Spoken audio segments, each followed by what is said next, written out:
Eplatré eru ekki algeng sjón á Íslandi en á eyrinni á Akureyri leynist eitt slíkt. Það er ekki oft sem maður sér eplatré bera ávöxt utandyra hér á Akureyri en á móts við Ráðhúsið er að finna afar snyrtilegan og fallegan garð þar sem sú er raunin. Við skulum heilsa hér upp á húsráðandann og kíkja á eplin. Segðu okkur nánar frá þessum eplatrjám sem eru hérna í garðinum hjá þér.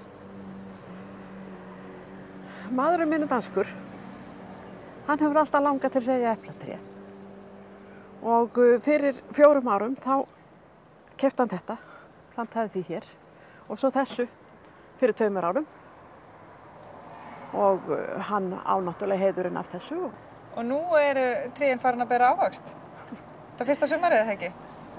Það komu 3 pínulítil, svona eins og þetta í fyrra og þau voru ekki æt. Þau voru mjög vondabragði. En ég vonast til að verði kannski hægt að borða þessi stærstu núna. Það er alveg svolítið af eplum hérna á trjánum hjá þér núna? Já, það eru nokkur og það eru hérna eru 2 rauð og einhvers staðar eru nú fleiri á því. En það er ekki algengt að sjá eplatré utandyra í görðum hér á Akureyri? Ég hef ekki séð það.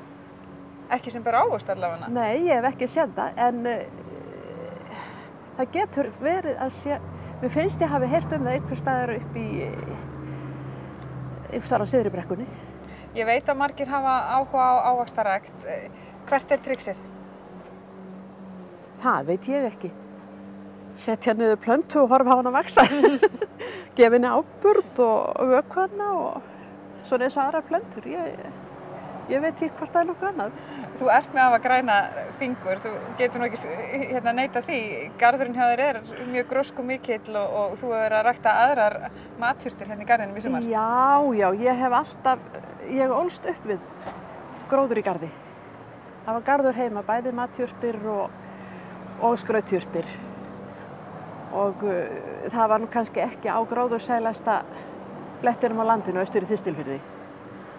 En ég var alltaf látin hjálpa til í garðinum og þegar við vorum svo farin að búa austur í Aðaldal, byggðum það nýtt hús, þá gátum við komið okkur upp garði. Og sjálfsögðu þar eins og hér, það á náttúrulega maðurinn minn heiður af allri vinnunni.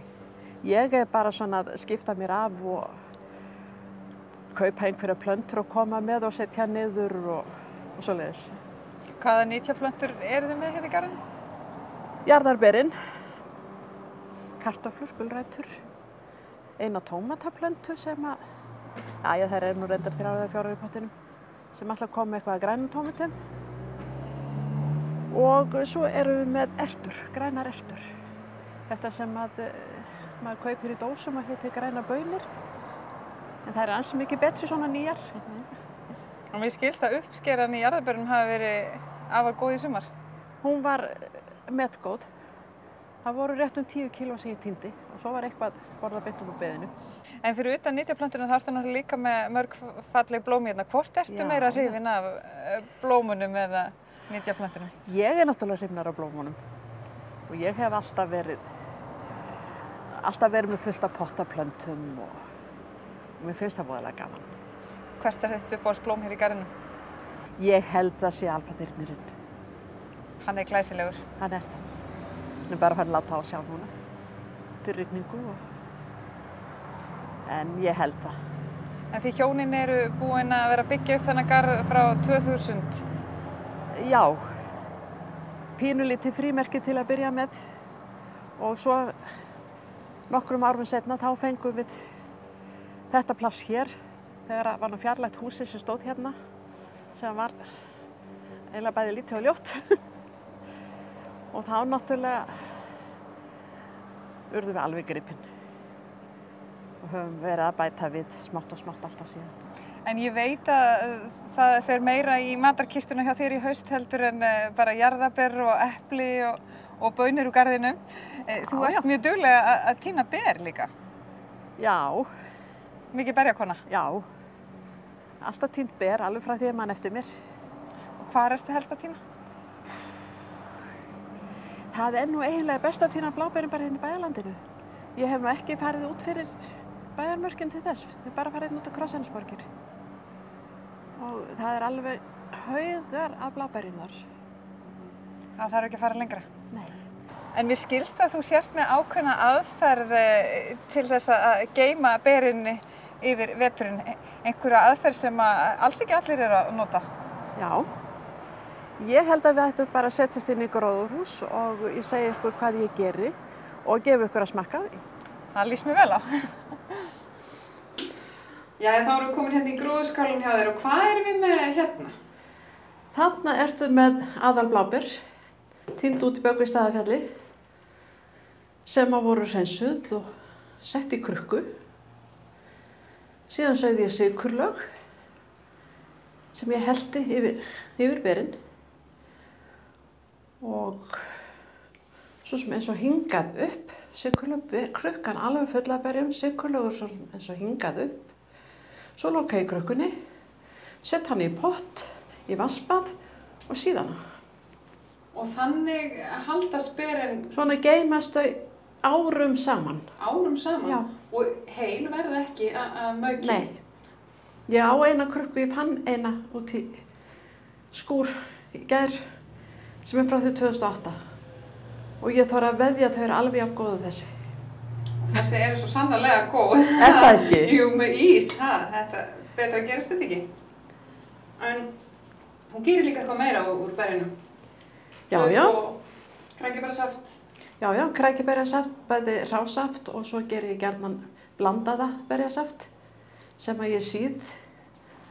Og svo ég hérna með sólberjasaft á garðinum og rifsberjahlaup. Líka hérna á garðinum. Manni finnst þessi garður vera hreinlega fullkomin hérna hjá þér. Er eitthvað sem vantar í garðinn, að þínu mati? Meira pláss. Meira pláss.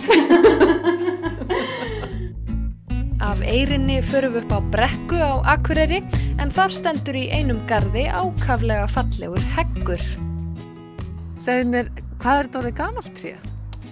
Hann mun vera svona á 4. áratugnum, einhvers staðar. Manstu eftir þegar þið gróðsettu hann? Mjög lítið. Það var ekki dagsett neitt. En fallegur hann og hvenær blómstrar heggur svona venjulega? Hann blómstrar í lok maí eða byrjun júní. Fallegt að koma hérna út svona snemma sumars og sjá þetta allt í blóma? Jú, það það. En hvernig hann í ár? Finnst þér hann óvenju fallegur eða? Já, og blómin hafa staðið óvenjulega lengi. Hvað þau svona venjulega að standa? Eina viku, mest. Það komin núna 10 dagar. Já, hann virðist enn bara mjög fallegur. Og þetta eru hvítblóm, hefur þið séð hegg með öðrum lit en hvítum? Ég veit að það til heggur með rauðum blómum. Ég þekki það ekki. En var það svona kannski meira tilviljun að hann kom hingað á sínum tíma? Já, örugglega. Við gróðum settum 2 hríslur og önnur lifði og hún orðin þetta. Hvað heldur það sé hátt? Þetta sennilega hátt í 10 metra. Það nú eiginlega óvenju hátt virðist mér á lýsingum á íslenskum hegg. Hann nær svona 6 til 8 metrum segja, þannig að hann við góðar aðstæður hérna hjá þér. Já, hún líður vel hérna. Tímur eitthvað að klippa á honum? Mjög lítið. Bara þannig sé eftir að ganga En þarf hann eitthvað sérstakt atlæti? Nei, hann hefur ekki haft það frá mér. Það er nóg að hafa bara sól og vatn? Já. Og heldur það sé þetta ræktan, sérð hann víða hérna í görðum? Nei, ég man ekki eftir að sé hann.